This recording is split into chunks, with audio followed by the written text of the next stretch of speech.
আজকে আমরা একটা নতুন চ্যাপ্টার স্টার্ট করবো, এটা হচ্ছে বায়োফার্মাসিউটিক্যালস। তোমরা কি জানো বায়োফার্মাসিউটিক্যালস জিনিসটা কি? কেউ বলতে পারবা?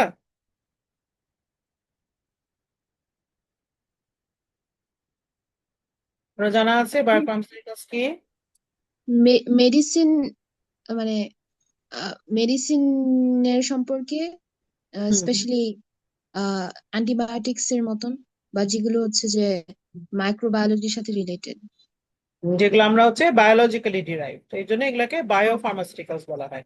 মানে যেগুলো হচ্ছে বায়োলজিক্যাল সোর্স থেকে ডিরাইভ করা হয় সেগুলাই হচ্ছে বায়োফার্মাসিউটিক্যালস। আর যদি কেমিক্যাল সোর্স থেকে ডিরাইভ করা হয় তাহলে সেটাকে আমরা বায়োফার্মাসিউটিক্যাল বলবো। ঠিক আছে, এখন আমরা দেখি যে বায়োফার্মাসিউটিক্যালের তোমার ডেফিনেশনটা কি। সো বায়োফার্মাসিউটিক্যাল যেটা, এটা হচ্ছে যে যেটা তুমি বললা যে মেডিসিনের সাথে রিলেটেড, যেটাকে আমরা ফার্মাসিউটিক্যালের ভাষায় বলি থেরাপিউটিক।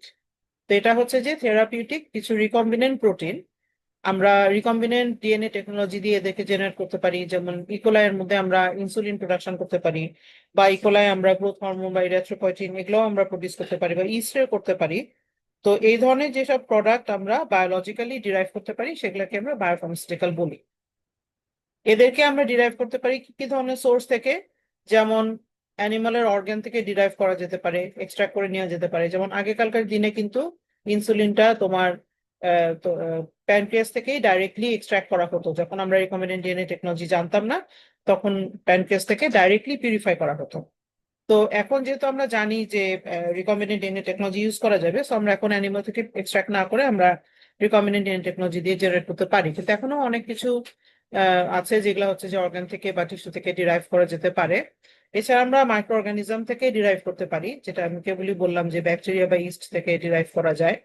অ্যানিমালের ফ্লুইড থেকেও অনেক প্রোটিনকে সেপারেট করে নেওয়া যেতে পারে। যেমন তোমার প্লাজমা প্রোটিন যদি স্পেসিফিক্যালি কোনোটা লাগে, সেটা হয়তো আমরা সেরাম থেকে সেপারেট করে নিলাম বা প্লাজমা থেকে সেপারেট করে নিলাম। এছাড়া জেনেটিক্যালি মডিফাইড অর্গানিজম থেকেও পাওয়া যায়। যেমন অনেকে গোটকে জেনেটিক্যালি মডিফাই করে, বা তোমার হচ্ছে যে এই ধরনের ছোটখাটো অ্যানিমাল যেগুলা ইজিলি ম্যানিপুলেট করা যায়, এই ধরনের অ্যানিমালকে মডিফাই করে ওদের থেকে ডিফারেন্ট টাইপের মেডিসিনাল প্রোডাক্ট প্রডিউস করে।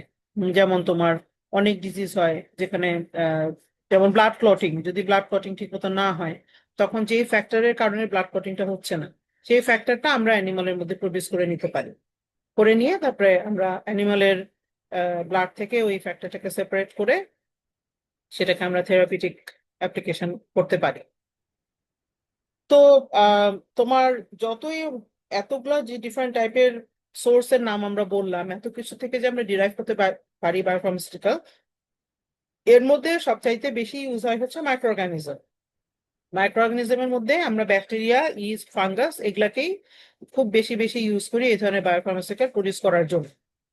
আর তোমার ব্যাকটেরিয়াতে বা ইস্টে আমরা রিকম্বিনেন্ট ডিএনএ মানে তোমার এক্সপ্রেশন করার যে অ্যাডভান্টেজটা, সেটা হচ্ছে যে আমরা ব্যাকটেরিয়াকে মোটামুটি ভালো মতন জানি। যে ব্যাকটেরিয়ার মধ্যে ক্রোমোজোমাল ডিএনএ ব্যাপারটা আমরা জানি, প্লাজমিড কিভাবে ইন্ট্রোডিউস করতে হবে সেটা জানি, ব্যাকটেরিয়াল গ্রোথ কিভাবে করতে হয়, কোন মিডিয়াতে করতে হয়, কিভাবে গ্রোথটাকে এনহ্যান্স করা যায়, এগুলো আমরা সবই জানি। আর ব্যাকটেরিয়ার সবচাইতে বড় অ্যাডভান্টেজ কি, মানে কি কি অ্যাডভান্টেজের জন্য আমরা ব্যাকটেরিয়া ইউজ করবো প্রোডাকশনের জন্য? তোমরা কেউ বলতে পারবা যে ব্যাকটেরিয়ার কি কি অ্যাডভান্টেজ আছে যেগুলা তোমার একটা বড় অ্যানিমাল ইউজ করা বা টিস্যু ইউজ করার মধ্যে নাই? They can be grown in a compact space. Hmm. um, very good. they, they can মানে proliferate very quickly, আমরা and অনেক this ইজিলি তাদেরকে তাদের গ্রোথটা ইনক্রিজ করে তাদেরকে মাল্টিপ্লাই করতে পারি, যার কারণে আমরা অনেকবার তাদেরকে দিয়ে টেস্ট করতে পারি, অনেক হ্যাঁ, কিছু ভেরি গুড। কম্বিনেশন করে আরো বেটার কিছু আপগ্রেড করতে পারি। এই কারণে আমরা হ্যাঁ, মাইক্রো হ্যাঁ, অর্গানিজম এনিমাল থেকে অনেক prefer করি। হ্যাঁ, ভেরি গুড। এই তো, আর কেউ কিছু বলবা? তো এই যে তোমরা এগুলো বললা, এগুলো তো সবই হচ্ছে মাইক্রো অর্গানিজমের অ্যাডভান্টেজ। যেমন খুবই কম স্পেস লাগে। তারপরে ধরো যে তুমি যখন অ্যানিমালকে যদি তুমি আহ, ফার্মিং করতে চাও, তোমার তো অনেক বড় স্পেস লাগবে। প্লাস ধরো অ্যানিমালের একটা স্পেসিফিক টেম্পারেচার বা একটা স্পেসিফিক এনভায়রনমেন্ট লাগে ভালোভাবে গ্রো করার জন্য। যেমন তুমি ব্যাকটেরিয়াকে চাইলে একেবারে মানে খুবই ঠান্ডার মধ্যে নিয়ে গিয়েও গ্রো করাতে পারো, কারণ তুমি ওকে গ্রো করাবো তো সেই দিন শেষে ফার্মেন্টারের ভিতরে, ফার্মেন্টারের টেম্পারেচার তো কন্ট্রোল করা যাবে। কিন্তু অ্যানিমালকে তুমি সেটা করতে পারবে না। খুব ঠান্ডা দেশে নিয়ে গেলে দেখা যাবে যে অ্যানিমাল সেখানে আর ভালো মতন গ্রো করতে পারছে না। ব্যাকটেরিয়াকে তুমি অনেক চিপ রিসোর্সে গ্রো করাতে পারো, যেমন মনে করো যে ইন্ডাস্ট্রিয়াল ওয়েস্ট বা এগ্রিকালচারাল ওয়েস্ট, এই ধরনের জিনিস ওদের জন্য রিসোর্স হিসাবে ইউজ করে ওদেরকে গ্রো করতে পারো, যেটা হচ্ছে তুমি অ্যানিমালকে পারবে না। আর ব্যাকটেরিয়া খুবই ছোট অর্গানিজম, আমরা ইজিলি ওদেরকে ম্যানিপুলেট করতে পারি। আমরা চাইলেই ডিএনএ ওদের ভিতরে ইন্ট্রোডিউস করে দিতে পারি, আমরা চাইলেই ওদেরকে কম্পিটেন্ট বানিয়ে ফেলতে পারি। এই জিনিসগুলো তো অ্যানিমালের বেলাতে আমরা এত ইজিলি করতে পারবো না। তো সেই জন্য দেখা যায় যে অন্যান্য এক্সপ্রেশন সিস্টেমের সাথে আমরা যখন ব্যাকটেরিয়াকে কম্পেয়ার করি, তখন ব্যাকটেরিয়ার সব দিক দিয়েই হচ্ছে ওরা সুটেবল। ওদের গ্রো করানো যেমন সহজ, ওদের মানে রিকোয়ারমেন্ট গুলো মিট করাও তেমনি সহজ, যেখানে সেখানে ওদেরকে আমরা গ্রো করাতে পারবো, খুবই ছোট স্পেস লাগবে। সব মিলিয়ে হচ্ছে যে আমরা, প্লাস হচ্ছে ওদের আমরা টোটাল জেনেটিক যে মেকআপ এগুলোর ব্যাপারে আমরা খুব ভালো মতন জানি, যে কোনটা দিলে কোনটা হবে, এটা দিলে এক্সপ্রেশন যদি না হয় আমি জাস্ট একটা ইনডিউসার দিলাম হয়ে গেল। ওরা হচ্ছে খুব সিম্পল অর্গানিজম। আর কমপ্লেক্স অর্গানিজমে দেখা যাবে যে একটা জিনিসের এক্সপ্রেশন 10টা ফ্যাক্টর দিয়ে এফেক্টেড হবে, যেটা ব্যাকটেরিয়ার বেলায় হবে না।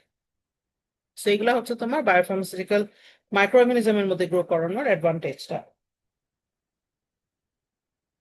তো ইউজুয়ালি তোমার আমরা ড্রাগ বলতে বুঝাই, যেমন মনে করো যে আমরা তো এগুলা মেডিসিনাল পার্সপেক্টিভে কথা বলছি। তো ইউজুয়ালি দেখা যায় যে ড্রাগ যেগুলা সেগুলো হচ্ছে যে লো মলিকুলার ম্যাস মলিকুল থাকে, মানে এরা হচ্ছে ইউজুয়ালি লো মলিকুলার ম্যাস হয়।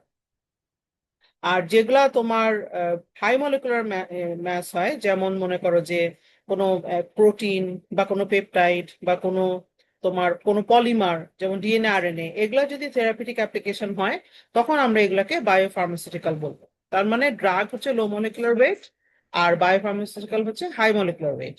এখন ডিএনএ আরএনএ আবার থেরাপিউটিক ইউজ হয় নাকি? এটা কেমন একটা লাগছে না শুনতে, যে ডিএনএ আরএনএ আমরা আবার কখন থেরাপিউটিক ইউজ করলাম? কেউ বলতে পারবা যে ডিএনএ আরএনএ কে আমরা করতে পারি থেরাপিউটিক ইউজে?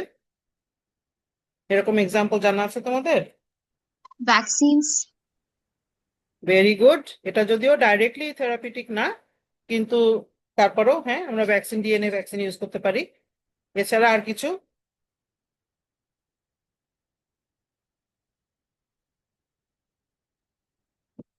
তোমরা জিন থেরাপির নাম শুনেছো না? জিন থেরাপির নাম শুনেছো তোমরা? জিন থেরাপি, আমি এখানে, আমি জানি না তোমরা আমার মানে কথা বুঝতে পারছো কিনা, আমি চ্যাট বক্সে লিখে দিচ্ছি। এই যে জিন থেরাপি করে, জিন থেরাপি মানে মনে করো যে কোনো একটা জিনের জন্য যদি একটা কোনো ডিজিজ হয়, যে ওই জিনের মধ্যে কোনো মিউটেশন হওয়ার কারণে বা কোনো ফল্টি অ্যালিল থাকার কারণে